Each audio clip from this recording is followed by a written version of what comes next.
I am currently a fourth grade teacher with San Antonio ISD. We're an inner city school, just like you all are, district.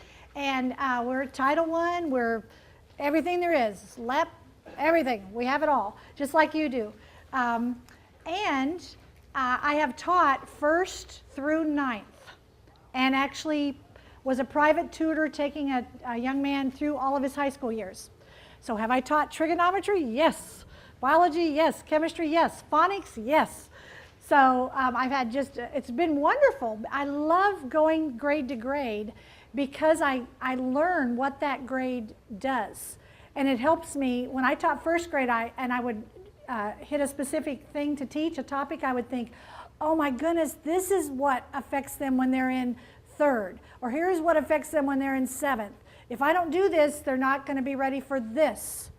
And so we do take that very seriously. And I just worked with the K through 3 teachers from your district and had a great session with them. And just to let you know that they are really working hard and want to prepare their students for you.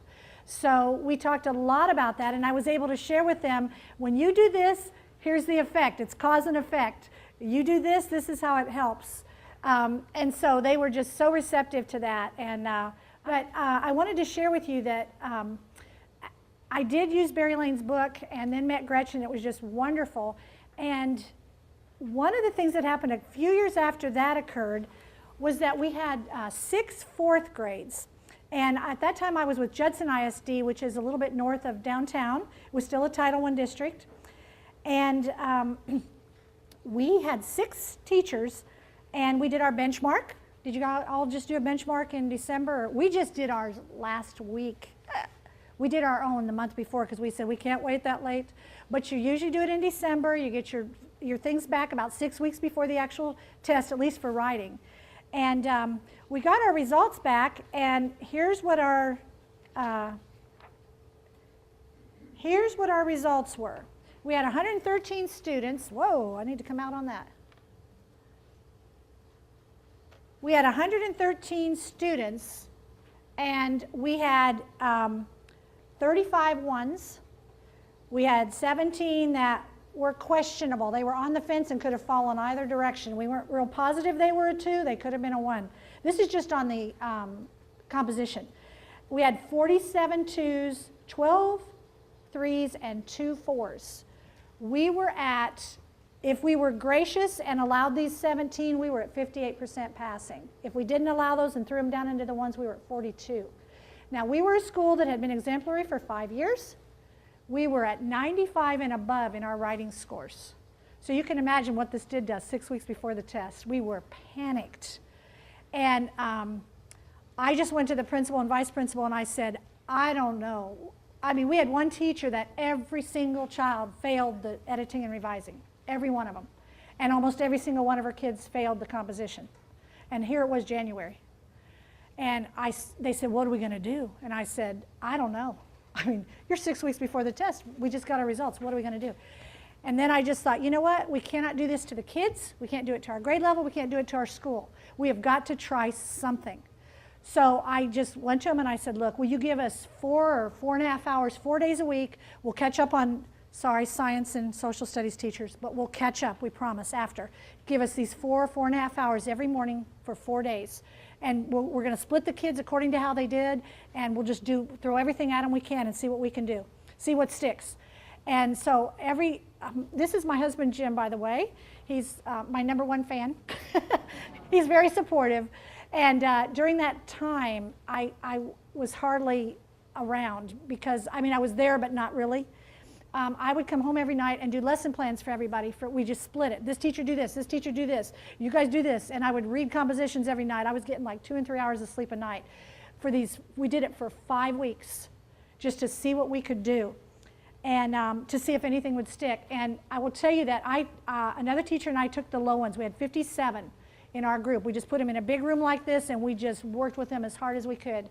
And it was funny, we'd had another teacher that for that group did nothing but the editing and revising. We'd say, okay, blue group, go. 20 minutes of editing and revising. Come back, red group, go. And we just did that, you know, for 5 weeks. And 2 of the things I discovered during that crunch time, which is where we all are right now, it really was crunch time, was that number one, a lot of our children did not have the confidence to write. Those low bunnies especially just didn't have the confidence. They didn't think they could write. They were scared. They didn't think they could do it. And the other thing was the organization that they did have was just pathetic. It was so bad. It was like, oh my gosh, where are we going with these stories? And so one of the things that we did was and you'll see some of the, we have the 3 different types of writing up here with kinder on up through high school to show you what it looks like in the different grade levels. But there's also a white sheet there that says sparkling sentences.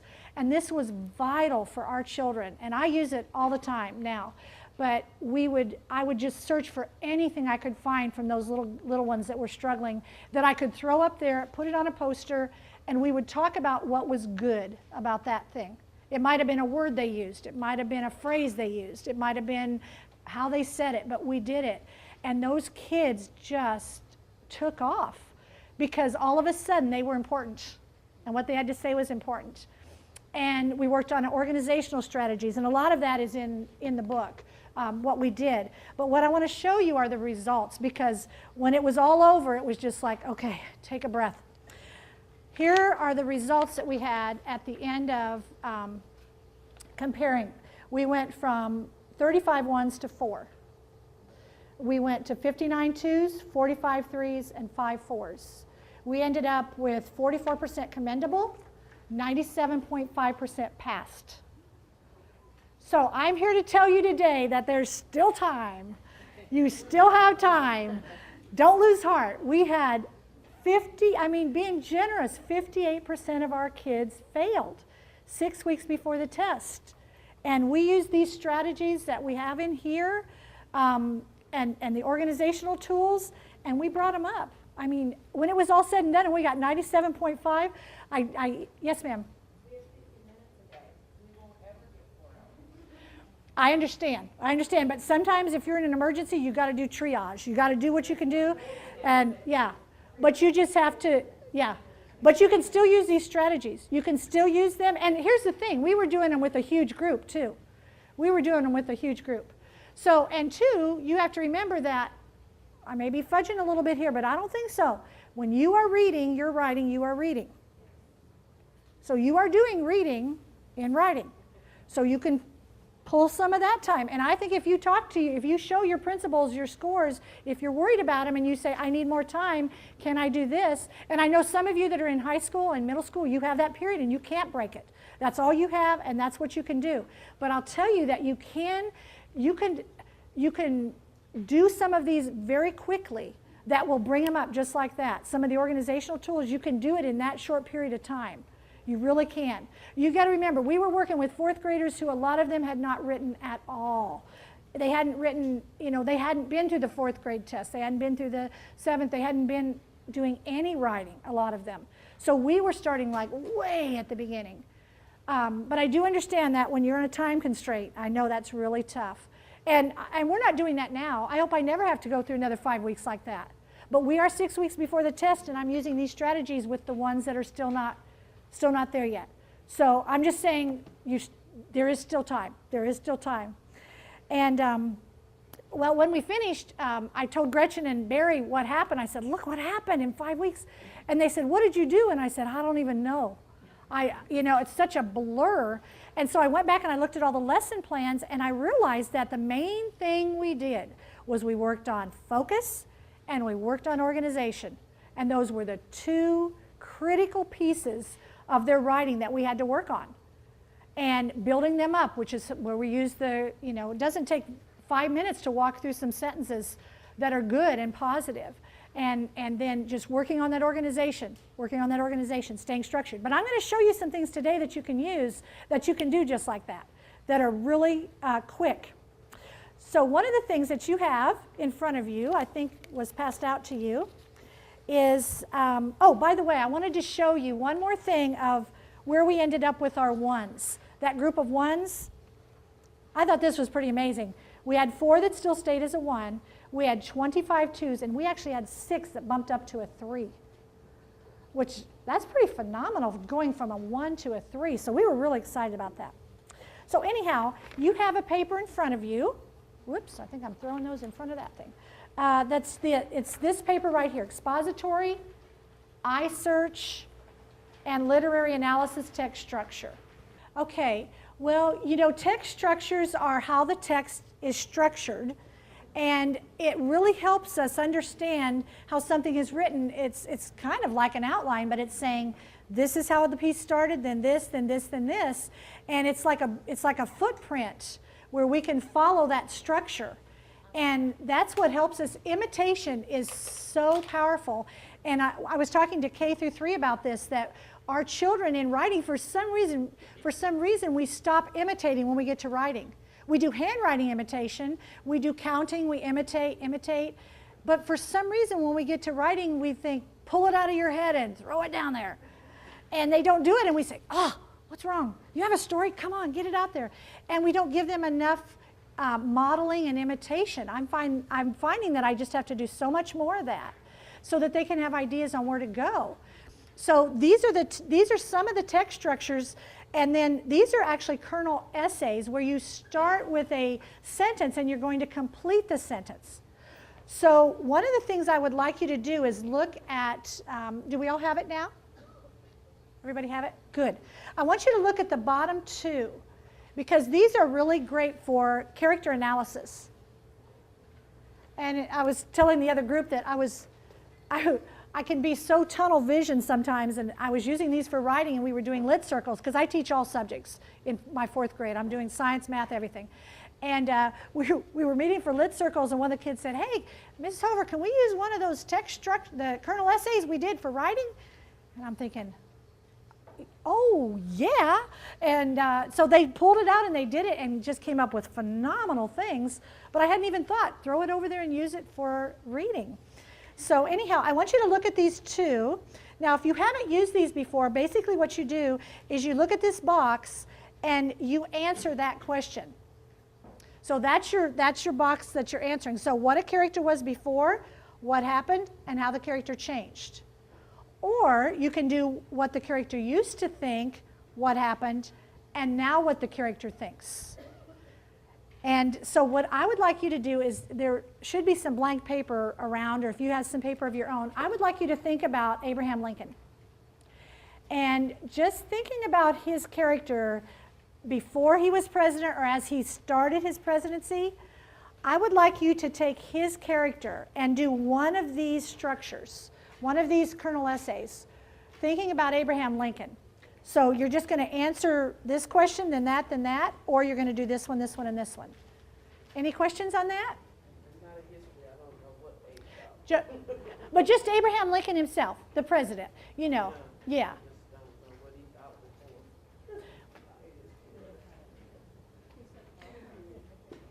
Well, or not what he was necessarily, but, well, yeah, before he was president, he lost every election, didn't he?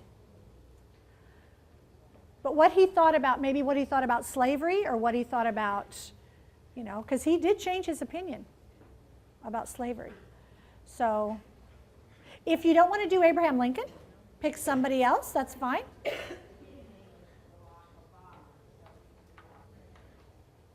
You could do any of those. Just go ahead and pick. If you want to pick a different character, that's fine. Okay, do we have, well, first of all, what did you think about when you heard it read? And then I'll ask for 2 or 3 volunteers. What was it like when you actually heard it read, back-to-back sentences? Yes, ma'am. You really liked what your neighbor had to say? Okay, is that one that needs to be read to the whole group? Okay. Do you want to come up here while we're asking for other people to, or do you want me to bring this to you? Yeah.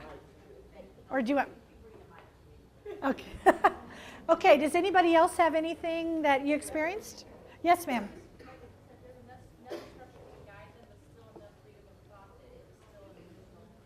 Good. Good. She said enough structure to guide them, but not so much that it didn't sound scripted. Formulaic, yes. Yeah. Yes, ma'am. Yeah. Isn't that nice to have? Beginning, middle, and end, yes. I tell my kids, I say, you're just falling off the cliff at the end. They'll be strong and they'll go and then they take a nosedive. Yeah. Okay. Anybody else have anything to say about that activity? Okay, let's hear yours. Before becoming president, Barack Obama thought he could bring unity between the two major parties. After petty politics as usual, in which both sides blamed the other, little if any unity between the two parties changed. Now President Barack Obama and the American people understand that unity between the two major parties may be achieved in theory, but not in today's reality. Wow. Good. So what I want you to see is that these structures can just, it's amazing what you can do with these structures. And I'm going to just show you a few from my 4th graders so you can see. This one is called Curiosity.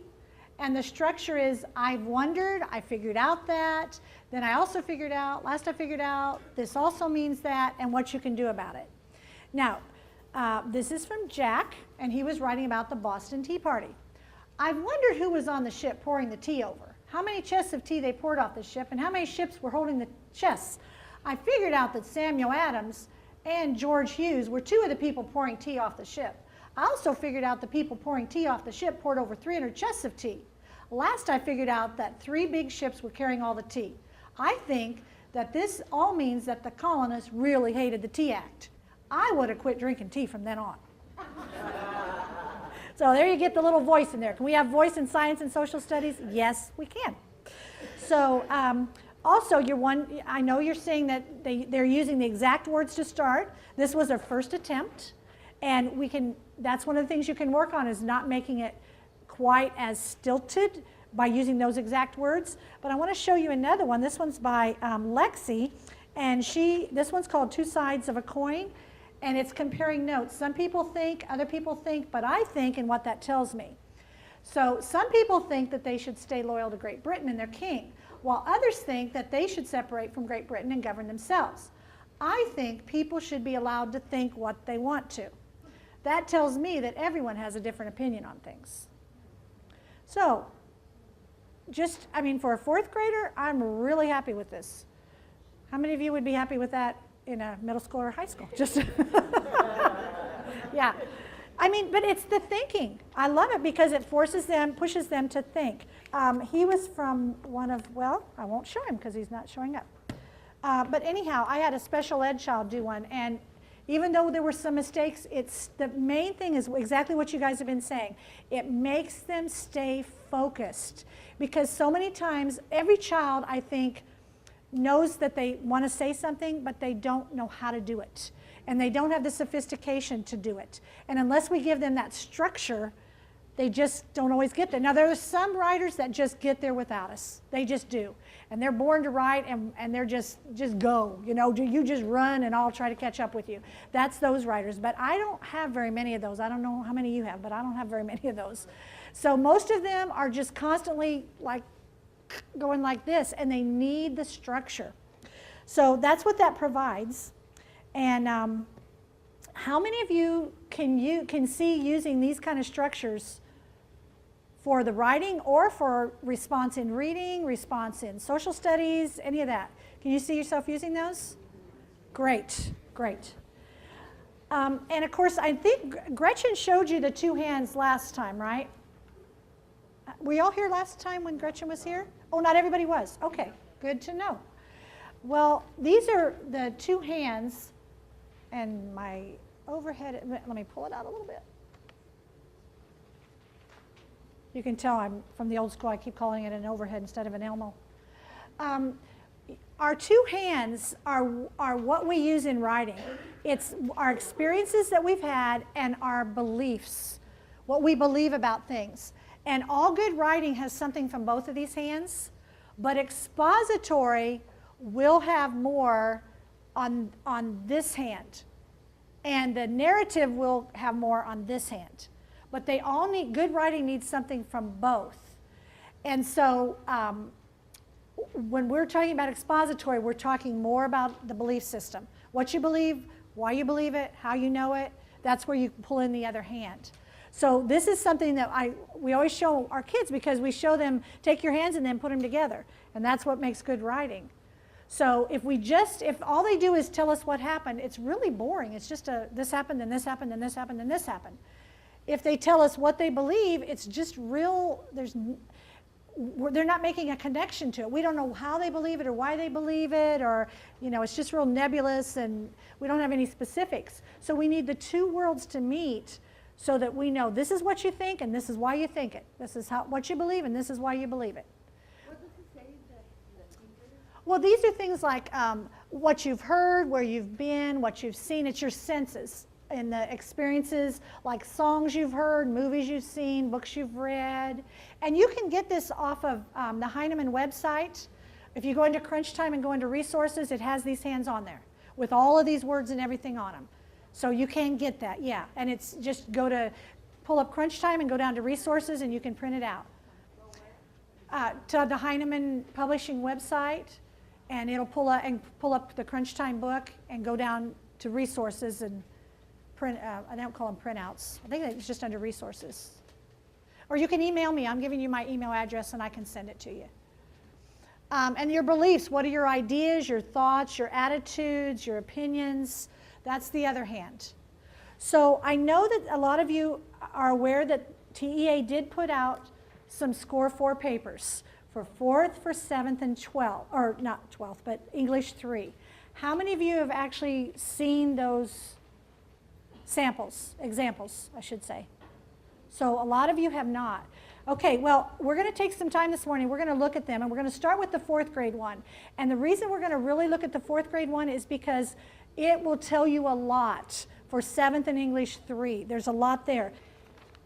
Now, I know that this is the first year that 4th grade has had to do expository. Well, before TOS could be expository, but TAX has not been expository for 4th grade. And so a lot of us are breathing in and breathing out because it's a lot to cover. And let me just tell you, as they're passing them out, we did a practice this week for both compositions, and we used the actual directions that are out there from STAR. And as I'm reading the directions to my kids, I'm thinking, oh boy, this could cause a problem. Because on the new directions, one of the things that it said is on the answer document, and I don't know because I haven't seen an official answer document, but as I'm reading them, I'm thinking, this has to be what this means. It says, on day 1, the packet is going to be separated by day 1 and day 2, which I'm sure it's going to be the same for 7th and on up. But it says on the answer document, you're only going to fill in day 1 for the editing and revising, which, that's not so tough. But then it talks about the composition. And of course, we know that they've restricted us to 26 lines this year. Only one side, inside the box. And in the directions, it said, on your answer document, look for day 1 paper, the paper that says day 1. Do not write on the other paper that says day 2. So the way it's worded, those aren't the exact words, but it sounds to me like, I'm hoping I'm wrong, it sounds to me like one line paper is going to be on one side and the other line paper is going to be on the other. And we all know what that means, don't we? That means they could write composition day 1 on day 2 and day 2 on day 1. It means they could just be writing away and go on to the back side of the paper and be on day 2 when they're still on day 1. So I'm just going to urge you to perhaps practice that and show them that might be the way it looks. And they say it does say in the directions, look for the one that says day 1. And then when you read the directions for day 2, it says, look for the one on your answer document that says day 2. But I'm just throwing that out there. I don't know how many of you have seen the actual real directions for the STAR test for writing. You haven't? Okay. Well, I don't even know how our district got them. I'm sure they must be on TEA's website. But they gave them to us and had us read them verbatim to the kids so that we could see anything like that might be coming up. So I'm just giving you that warning that you might want to really warn the kids about that, so that they don't get messed up, because if they write an expository for a narrative and a narrative for an expository, they're not going to give them credit. So we need to make them aware of that.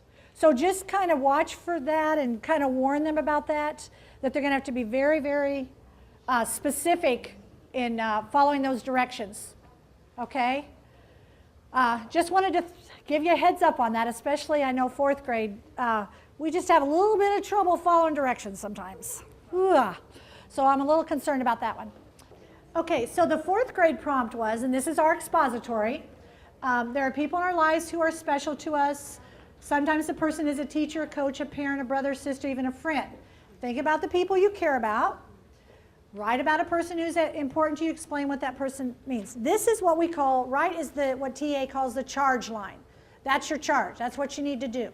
So for those children, and every teacher knows their kids, some of them you may just have to say, okay, let's not look at that. Let's just go to this. Or if you're working, if you're already doing something that I like to do called truisms, where they come up with a life lesson, that's the kind of thing we talk about. But they need to see this kind of prompt. As I know, you guys, we all know that. They need to see what it looks like and know, what is it I'm doing? You're down here on the right about it.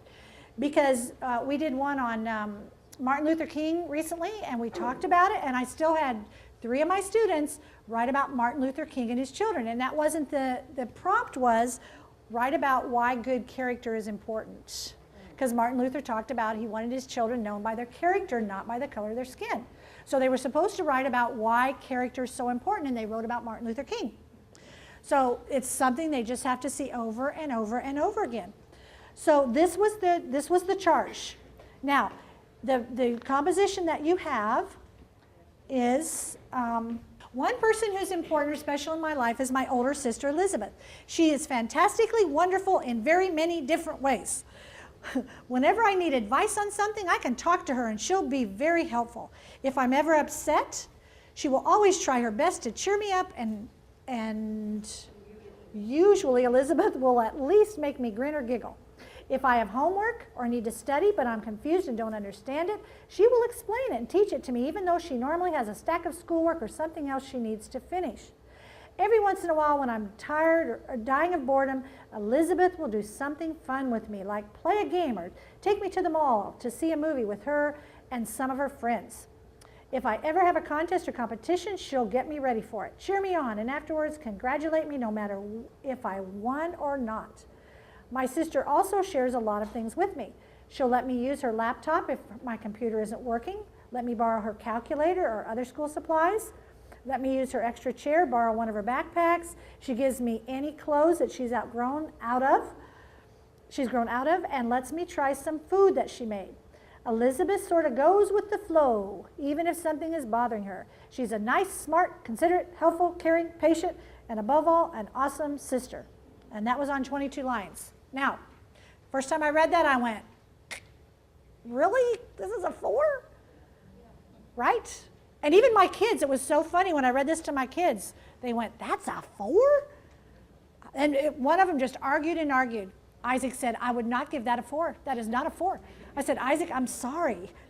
They said it's not a 4. So here's what I had to explain to my kids, is that, and I know you know this, but if this is a 4 and that's a 3, there's not very much distance between the 3 and the 4. The opening. Right there, right? There's not much distance. But within the 4, there's a lot of distance. There's a lot of distance between a high 4 and a low 4. That's just about down to the 3. And we know this, and so that's what I was explaining to my kids. I said, it's a 4, but for me, I'd put it about way down here. Because it's very formulaic, it's very listy, but it's a 4, and we're going to discover why TEA gave it a 4 in just a minute. But that's one thing that kids, and that's why they always say you have got to go to the rubric when you're scoring your kids. You can't compare them, and kids will compare themselves and say, I don't know, this isn't my score, this isn't my score. Yes, let's look at the rubric. This is why it's this is why it's this, because they're constantly comparing themselves. So there's that great distance. So the first question that's so important to ask, and I'm going to tell you that Gretchen did this analysis on these pieces. We're going to look at 7th, we're going to look at 11th. But we're going to do more in depth with the 4th. And the first question she asked was, what is the main point of this paper? What is it? What's the central thought? And it's in that second line. Wonderful in so many ways.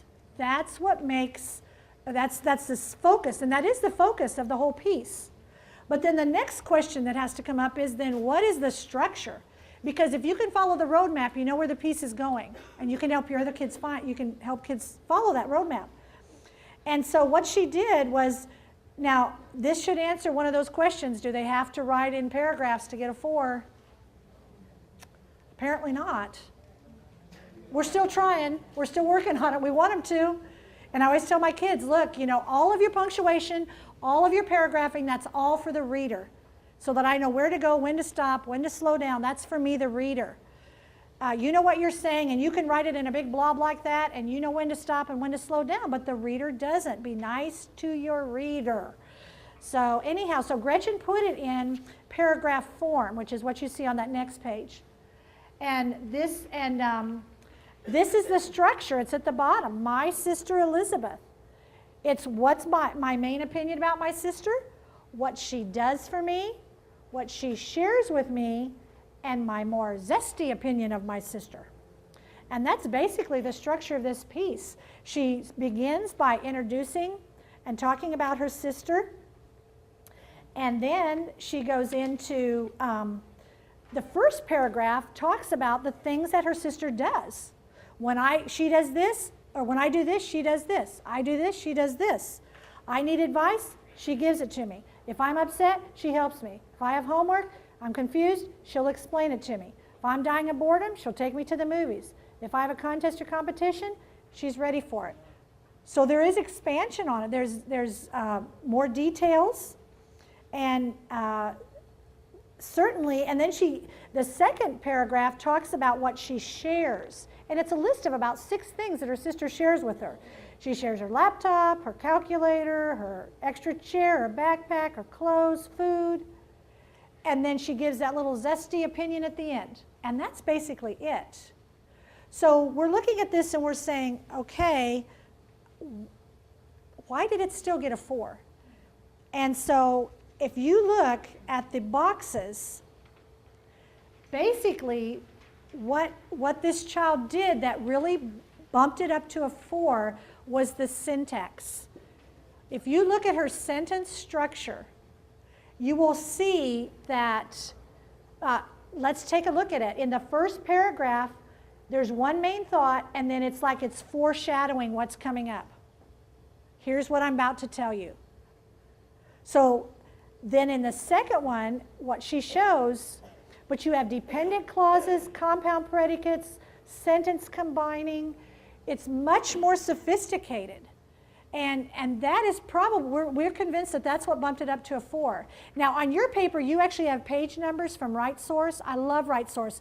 Gretchen let me see a copy of RightSource before it came out, and I started using it immediately with my kids because you could go, one of the things that we're seeing is we need modeling. They need to imitate. And RightSource, and I know they do this in all their books, because I was using a junior high book, because that's the one Gretchen gave me. And I was using the middle school book with my 4th graders. And it's imitation. They show you, and then they show you how the paragraph changed. And so the page numbers that you actually have on the side are where you can see, here's how I can show my students how to do dependent clauses. Here's how I can show them how to do the compound predicates. Here's how I can show them how to do that, and I'll have an example and then a change. So I really like that there's so many things like that in your RightSource book that you can use. Because we used to have an example of a 1, a 2, a 3, and a 4, but they were all different stories. And it's so hard for the kids to compare when they're all different stories. We needed to see what the same paper looked like as a 1, a 2, a 3, and a 4. And so we have devolved papers like that. We have one for 4th, we have for 7th. I think there's one for high school too, where it's actually, you can see all the same story, 4 different scores. And that's what really helps the kids. But that's what helps them with what RightSource does, is it shows you, okay, here's before, here's after, when we fixed it. So those are the great things to look at for that. Now, one of the observations that we made is that if you notice, this essay is written in present tense. Did you notice that? And that's one of the things. Now, you can write a present tense narrative, but it's extremely difficult to hold it. I've had children that have tried to stay in present tense through a whole composition, and it usually doesn't hold to the end. And it gets very messy. It's a very sophisticated way to write a narrative, but it's very difficult. So what I'm doing with my children to just help them right now is, and this immediately helps them with that, is that an expository is in present tense because it's saying what is. This is what is happening. This is what is going on. This is what I know. It's all present tense. A narrative is what happened, ED. I'm going to tell you what happened. And that's one of the things I think that we can help our kids with between the narrative and the expository, is to help them just with their verb tense. And I think that will really have a big impact because, for example, in this story on my sister Elizabeth, if she had slipped into past tense verb tense, she might very well have headed right on into a narrative. It would have been so easy. And I talked about that with my kids. I said, do you think there's a story to tell about her being upset and her sister cheering her up? They say, yeah. Do you think there's a story about her dying of boredom and going to the movies with her sister? Yeah. Do you think there's a story everywhere in every one of these examples? But she didn't go into the story. This is her showing how she knows it. This is how I know this. And so that's why this stayed in present tense and stayed as an expository. And they only have 26 lines. You don't want them using any of those precious lines heading into a narrative. So that's why if we can keep them in present tense, that will really help them stay there. And Victoria Young says there's more than one way. Of course, she's the head of language arts and social studies testing at TEA. She says there's more than one way to write an essay. And we know there's more than one way to write an essay. This is not the only way to write an essay. And that's why we want to look at the 7th grade and the English 3, because 4th grade can use that same, they can use the structure from, although you have to be careful because you don't want to go into persuasive with 4th. But they can give an opinion, they just have to stay, obviously it's an opinion, how do I know it? This is what I know and this is how I know it. But we just don't want them heading too much into the persuasive side of it, so you have to watch that. But we want to take a look at the 7th and the English 3 and see how it changes and see the text structure that they used. And also, I just found this out on Thursday at our meeting, and I'm sure those of you who are in high school especially know this, but it's good for elementary and middle school to know that they don't have to pass 4 courses now for their end of the year course. It's not 4 anymore, it's 12 that's going to be starting as tax phases out. And so they have a lot more courses to pass to get that diploma. And those of us who are in our inner city schools that are really struggling, we are really having to step up on this because it's getting tougher. Okay, are we ready to just take a quick look at the 7th grade? And of course, their prompt was, a famous businessman once said, players win games, teams win championships. Sometimes you can accomplish good things by yourself, but better things with other people. And write an essay explaining whether it's better to work by yourself or with a group. So, is there anyone who would love to read this essay? And it did make it on 26 lines, I think barely, but it made it. There are 2 types of people in this world. Those who prefer to work together as a team, and those who prefer to work alone as one player. The question is, which one has a better look on life, and what does it say about their personality? A person that prefers to work alone often shows independence.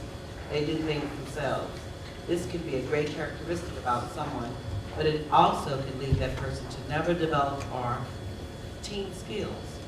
Another thing about people who play alone is that they receive more glory, not having to share anything that is, and whatever they perform has more of a wow factor, since they completed something by themselves that would normally take a whole team. Unfortunately, this can lead them to become self-centered, especially if they succeed at something they did alone. These kind of people see life as one big competition, and they have to shine in the spotlight alone. They have to receive all of the glory for everything that they do. People who prefer to work as a team tend to show more of the ability to share, more compassion for others, and stronger and more meaningful relationships with others compared to someone who prefers to work alone. These people develop skills such as leadership skills, social skills, communication skills, and they learn how to depend on others. They see life as an opportunity to gain great personal skills, to help them grow as a person, and to build meaningful relationships with others while doing it. In life, you can't do everything alone. You need the help of others. If everything was a one-man job, then God wouldn't have created two people. He would have created one. And that is why teamwork is much better. I love it. Okay, and as you can see, I mean, in a way, this kind of does what the 4th grade paper did, but it's much more sophisticated and not as listy. So obviously it is progression. On this particular one, paragraph 1 really just states, well, if we're looking, I'm sorry, what is it mainly about? We don't find out what it's mainly about until we really get toward the end. You can't do everything alone. You need the help of others. So the main point is really in that last paragraph. But the first paragraph kind of restates the prompt. 2 kinds of people, some work as a team, some work by themselves, so it really restates the prompt. And I know we've had some issues with children we wanted to take a step back from the prompt, which is what they asked us to do with tax, but then some took like 3 or 4 steps back and didn't get credit for it because they said they were too far removed from the prompt to where you couldn't really tell they addressed the prompt. So that's kind of always been an issue there. So then we have the structure, and the structure ends up being 2 choices, and this is all supposed to be in that box. Gretchen fixed it, but when you get it, the new one, it should be in the box. 2 choices and the main question about them, negative effects of the first choice, positive effects of the second choice, and a truism, a life lesson that covers the question. So that's the basic structure of this piece. And again, that's something that could be imitated. When we really break it down, which is what you have on that final page, sentence 1 does tell you what your topic is and then gives a definition. And it shows that it really is a comparison. They're really comparing 2 things. So, you know, when you ask the question about could we do 2 things, this is kind of doing that where they took one thing and compared it to the second thing. And then, of course, it's in present tense. In the second paragraph, the first paragraph is doing things alone, and the second paragraph is doing things as a team. And does grammar have to be perfect? No, because you see the word yourselves instead of yourselves. So, and there are some other things that are in there. This green color, the dark green color, is an elaboration on what was stated earlier. So that's the elaboration. And then one of the things that we notice is that the little part that's kind of pinkish or purpley, that actually shows a parallel vision. So it shows that the writer really had a plan. And that's one of the things that TEA is looking for. Does the writer have a plan? And is it evident? That's the structure. If it's not evident, they're going to score lower because they have to show that they thought out what they were trying to write. And we know that we have those children who just sit down and want to write, and there's no structure. All right, so now in the last paragraph, there's actually, I mean, that last sentence is not the best sentence structure. You know, it's pretty poorly constructed. But there's a zingy ending and a pretty powerful ending. And so there, but you do see a more sophisticated syntax in this piece. And there are pieces of it. And I was talking to Gretchen about it and looking at all these pieces, and I said, you know, it seems like in the expository that yes, they have to have their substance, but there's a lot of focus on the syntax. There's a lot of focus on how sophisticated are their sentences. And are they varied? Yes, the bottom line is we have to have a structure, we have to have a main focus, we have to have organization. But what's going to bump it up to that 3 and 4 really is going to be the maturity of their writing in terms of their sentence structure. So that's where your, you know, your right source can really help you with that. Do we have the English three paper out now? Okay, now for this particular one, obviously this is a very obvious persuasive piece. This is persuasive. And this is about, some argue that so-called information age is an interruption age. With smartphones in hand, we spend much of the day texting, tweeting, surfing the web, rather than concentrating on big issues. We fill our heads with the trivia and gossip that interrupts our attention. So much information passes our way that we have trouble remembering any of it. Think carefully about this question. Do you believe that instant communication is helping or hurting us? And then write an essay on your position. Now for this one, they have to really think about the think about part. You know, on some of the other ones, you can just read the write about it, the charge line, and go. But they want you to think about this and respond to that. So that's really part of the charge line, I think. So this particular one that you have was also on 26 lines, even though it looks much shorter than that. So who's a volunteer that wants to read that one? Texting has become like breathing. We do it constantly and can almost not function without it. With the huge amount of technology and instant communication we have today, our dependency on our smartphones, computers, etc., has become detrimental to human beings. The vast amount of useful information available to us has become harmful to us socially as well as intellectually. The information age has changed the way we interact with each other. Our dependency on technology to communicate with each other is so great that holding a simple conversation with a person has become impossible. In restaurants and other public places, couples and groups of friends have their phones out, texting, calling, Facebook, connecting. It's become an obsession. Not only have our toys affected the way we communicate, but they've also affected the way we think. People's pastimes today are commonly spent on the internet or on their phones rather than with a book or with family. We have lost interest in the things that stimulate our minds and turn our attention toward things that preoccupy us, filling our heads with useless information. Our focus has turned away from the beneficial and toward the unimportant. As cool as modern technology may be, it has caused our world to change quickly. Not only for the better, our time has become constantly wasted. So obviously the text structure for this one is a truism, how time is bad. One way it's bad, the social impact. Another way it's bad, the intellectual impact. And a conclusion, another shorter way to put how bad it really is. So on this particular one, obviously it is an opinion piece. And by looking at the structure, it really helps, it makes it easier for us to evaluate these pieces and see what makes them work and what's going on with them. It does not have the same structure as a 7th grade piece, and in some ways it doesn't even have the same strength as the 7th grade piece. But the construction and images are really more specific in this particular one. And of course the present tense does make it informative, does make it an expository. So if we take a look at the breakdown of the structure, it's the main point and a restatement of the main point. And again, your social impact, restaurants, couples getting together, all of that. And then the intellectual of, our heads are useless. We're not using them for anything except to hang a hat. So again, there's your structure on the right-hand side showing the types of the syntax and the what they did with their sentences.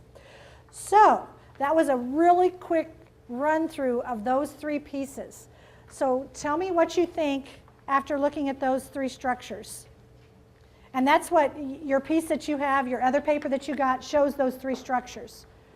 Can you see using those three structures on maybe tweaking them a little bit and using them on any of the 4th, the 7th, or the high school? Yes? My question is different. Okay. I noticed on each one of these they have a total number of lines. Yes. And then they count the words. So if it's the way they're going to sing the You know, I don't know that I don't know that they're going to count the words. It's mainly on the instructions. It says everything has to be inside the box. You're only allowed to use 26 lines, and you cannot add lines. So a kid writes only on 10 lines. Well, here's the thing about only writing on 10 or 15 lines. One of the things that I talk to my kids about is the fact that we talk about all the different things that the rubric, you know, coherence, development of ideas, and all of those things. And how can you show me that all of those things are there in just that short period of time? So it's really hard for them to have their development if it's that short. Your kids probably do the same thing. How many lines do we have to write? Can I stop past the second hole in the paper? Do I have to go to the second hole? It's like, and my response is always the same. You have to write until you've told me everything you need to tell me.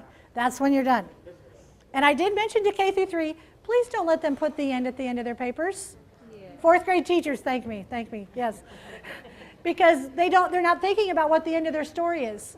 They're just saying, here's how you know it's the end, because it says those 2 words. And we get it in 4th grade. I've seen it in 7th, too, when I've read 7th grade papers, the end. So we just have to really talk to them about what it takes to develop their piece. And that's where these sentence structures really help. Now, I'm going to ask right now, I didn't know if I was going to show you this, but I think some of you could really use, from what you're saying, I think this could be really useful. How many of you have seen the flip book used in writing? One person? Okay. This was Cynthia Candler, who's the 7th grade author of our Crunch Time book. This is a flip book, and you make them all the time for other things. You know, you fold 3 pieces of paper over, and then you make them meet with a gap in between, and this is an old thing that's been around forever. But this is how I start my kids, and this is how she starts her middle schoolers, and this is how Gretchen started her high school kids. We start them on a flip book. And this is one of the most amazing things I've ever used in writing to help with organization and development. And let me tell you why. Because what they do, and she does it a little differently than I do with 4th grade, but we'll take one of these structures and you can put it on the back, and they can put their response below that. What am I going to say for that box? What am I going to say for that box? For that box? For that box? Then you take your flips, and each flip is a different box. So what they end up doing, like here's an example from one of my kids. Here was the introduction about her blankie that she talked about when she was little. Then that was the first one. I couldn't do without it. And then she wrote all about that. Then all of this on the second one is it has the most precious bear. And she wrote all about the precious bear. The next flip is it also smells like vanilla cake. And she wrote a paragraph about it smelling like vanilla cake. Before I had it, it was not born. And she wrote about that, and so on and so on. And then what this does is my kids love it because they just focus on one thing at a time. All they have to, you talk about zeroing in and focusing them. They're just looking at that one response that they had to the kernel, and they write about that. That's all that can be in there is what that has to do with. They can't move, and sometimes they say, I know how I want to end my story, but I don't know how I want to begin it. Okay.